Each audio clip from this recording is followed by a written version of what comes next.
India TV YouTube channel को subscribe करें और बेल आइकन दबाएं। अब इमरान खान से पाकिस्तान नहीं संभल रहा और वो अफगानिस्तान को कंट्रोल करना चाहते हैं। पंजशीर में तालिबान की जीत पक्की करने के लिए पाकिस्तान ने कल हवाई हमले भी किए। पंजशीर में सैकड़ों लोगों का खून बहाया, लेकिन पाकिस्तान का प्लान बैकफायर कर गया। ईरान ने पाकिस्तान को डायरेक्ट वार्निंग दी है, तो पंजशीर से अहमद मसूद ने भी ऐलान कर दिया, जंग तो अभी शुरू हुई है। ये 100 किलोमीटर लंबी पंजशीर घाटी है। तालिबान ने यहां पंजशीर के गवर्नर हाउस पर झंडा लहराया है, जो पंजशीर में दाखिल होने के 37 किलोमीटर पर ही पड़ता है। यानी तालिबान अभी पूरे पंजशीर घाटी में पहुंचा नहीं है। पंजशीर घाटी में पहले अफगानिस्तान के झंडे को उतारा गया, फिर तालिबान के झंडे को लगाया गया। बाकायदा प्रॉपर वीडियोग्राफी हुई।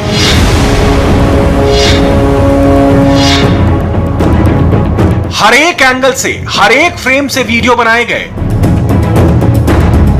इस वीडियो में बैकग्राउंड में अहमद शाह मसूद की तस्वीर लगी हुई है, जिसको जानबूझकर रिकॉर्ड किया गया है ताकि यह दुनिया को दिखाया जा सके कि पूरे पंजशीर पर अब तालिबान का कब्जा है। उन्होंने हर बार बातचीत में विरोध ही जताया और बातचीत बंद कर दी। तालिबान को अपनी सेना भेजने के लिए मजबूर होना पड़ा। ऐसा कहना कि हम पंजशीर की जनता को पसंद नहीं करते, ये गलत होगा। पंजशीर के मुजाहिदीन और खुद पंजशीर का पराक्रमी इतिहास है। ये सच है कि रविवार रात पंजशीर की जंग में अहमद मसूद और अब्दुल्ला सालेह की नेशनल रेसिस्टेंस फोर्स को जबरदस्त नुकसान हुआ है। एनआरएफ के प्रवक्ता फहीम दश्ती की मौत हो गई। Top commander Saleh Mohammad Rejistani भी मारे गए। चीन commander Munib Ameri, general Abdul Wad Zara, commander गुल हैदर खान भी मारे गए। लेकिन नेशनल रेसिस्टेंस फोर्स का दावा है कि अभी जंग खत्म नहीं हुई है, अभी पंजशीर झुका नहीं है। भले ही अभी तालिबान ने कुछ इलाकों पर कब्जा कर लिया है, लेकिन आजाद अफगानिस्तान की उम्मीद अहमद मसूद और अब्दुल्ला सालेह अभी जिंदा हैं। अहमद मसूद और सालेह इस वक्त पंजशीर में ही मौजूद हैं। पंजशीर के शेर अहमद मसूद ने ऑडियो मैसेज करके तालिबान के धोखेबाजी और पाकिस्तानी साजिश का खुलासा भी किया।